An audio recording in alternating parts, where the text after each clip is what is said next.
অনেকে বলে নবীদের মধ্যে ইউসুফ আলাইহিস সালাম বেশি সুন্দর ছিল, কিন্তু আমার নবীর চেয়ে বেশি সুন্দর। বিষ্ণু বলতেন আনা মালিক ওয়া ইউসুফ সাবি, আমি হচ্ছি মালিক, মিলহুন মানে লবণ, লবণ থেকে লাবণ্যময়ী। আমার নবী ছিল লাবণ্যময় সুন্দর, আর ইউসুফ আলাইহিস সালাম ছিলেন সবই ধবধবে সাদা সুন্দর। দেখতে ভাল লাগে কোনটা? এদিকে লাবণ্যময় সুন্দর, এদিকে সাদা সুন্দর, ভাল লাগে কোনটা? ইউসুফ আলাইহিস সালামের চেহারা দেখে মিশরের মেয়েরা এত সুন্দর নবী ইউসুফ আলাইহিস সালামকে দেখে লেবু কাটতে যে আঙ্গুল কেটে ফেলেছিল। কোরআনে এই কথা আছে না নাই?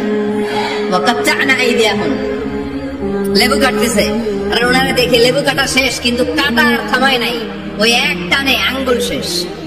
এই কথা যখন আমাদের প্রিয় নবীর স্ত্রী আমাদের আম্মা জান আয়েশা রাদিয়াল্লাহু তাআলা আনহা শুনলেন, উনি বললেন, ও মিশরের নারীরা, তোমরা ইউসুফ নবীর চেহারা দেখে লেবু কাটতে যে আঙ্গুল কেটেছো, তোমরা যদি আমার স্বামী আমার নবী প্রিয় নবীর চেহারা দেখতা, তাহলে লেবু কাটতে যে আঙ্গুল নয় কলিজাটা কেটে খান খান করে দিতাম। আমার নবীর সৌন্দর্যের সাথে কারো কোনো সৌন্দর্যের তুলনা হতে পারে? তবে তিনি মানুষ ছিলেন। কি ছিলেন? আকীদা ক্লিয়ার?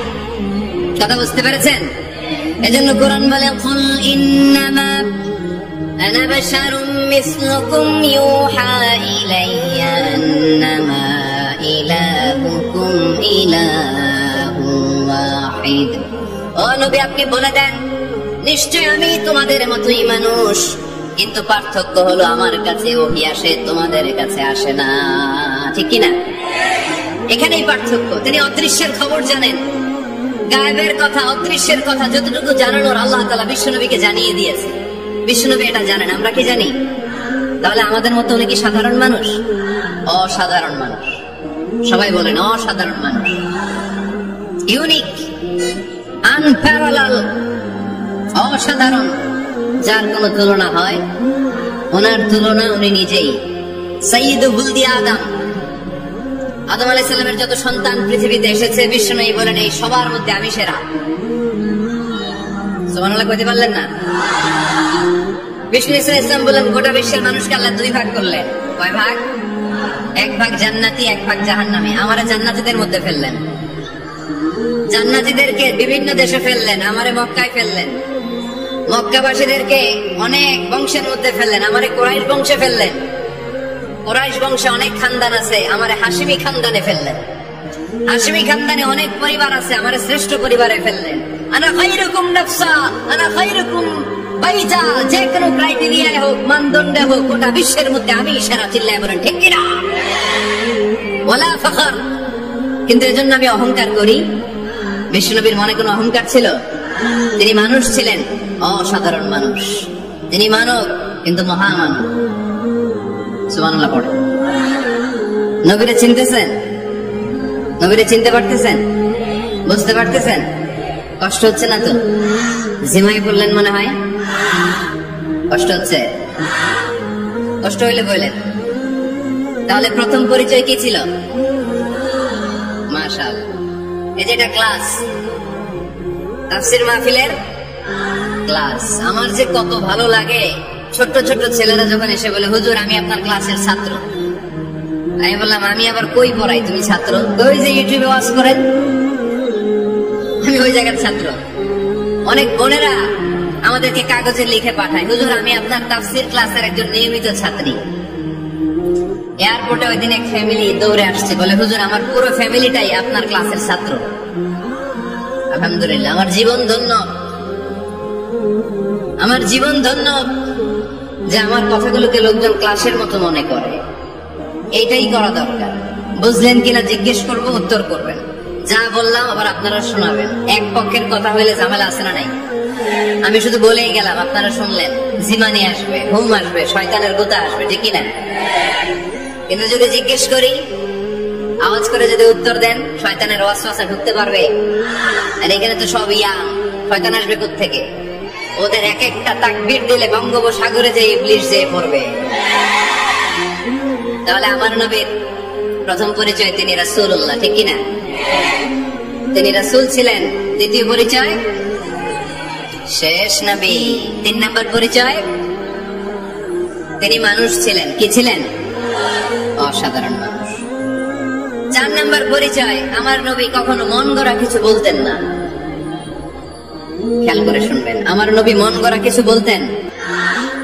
ওনারা সব শিখাই দিত কে? ওনার শিক্ষক কে? পৃথিবীর কোন মানুষের কাছে উনি পড়ছেন? ওনার লেখাপড়া করা লাগে? আরে লেখাপড়া করা লাগে তো আমাদের লেখা লাগে, আমাদের পড়া লাগে, নবীর লেখা লাগে না, নবীর পড়া লাগে না। কারণ নবী আমাদের মতো সাধারণ না, তিনি অসাধারণ মানুষ। চিল্লায় বলো ঠিক কিনা? কোন শিক্ষকের কাছে উনি যান নাই, কোন উস্তাদের পদপ্রান্তে যে বসেন নাই উস্তাদ বলে, কারণ ওনার উস্তাদ একজন। চিল্লায় বলেন তিনি কে? তিনি মন গড়া কিছু বলেন না।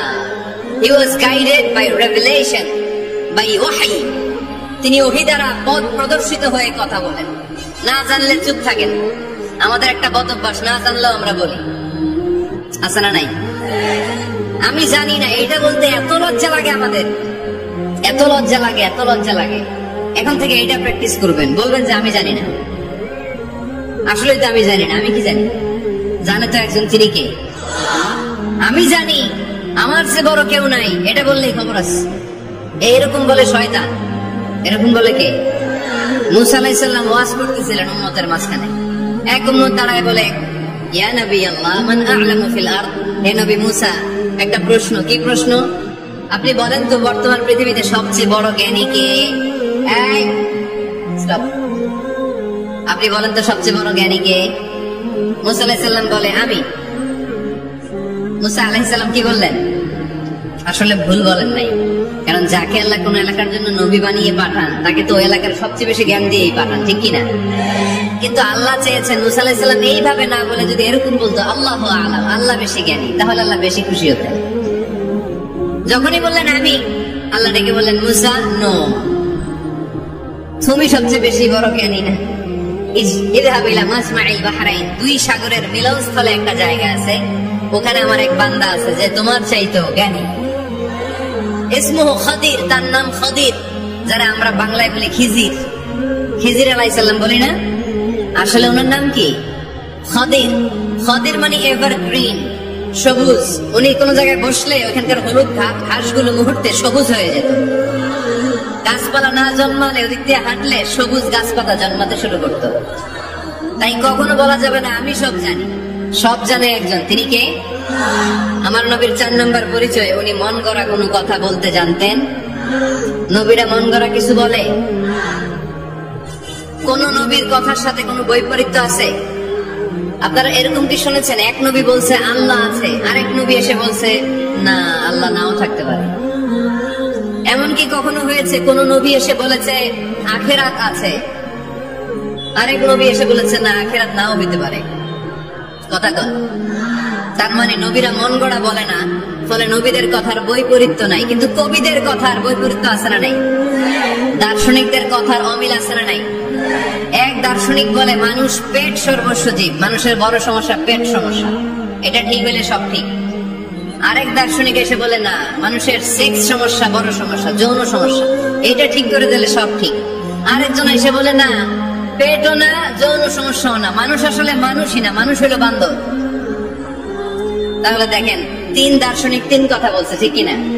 কিন্তু পৃথিবীতে যে লক্ষাধিক নবী, একজনের কথার সাথে আরেকজনের কথার কোনো অমিল আছে?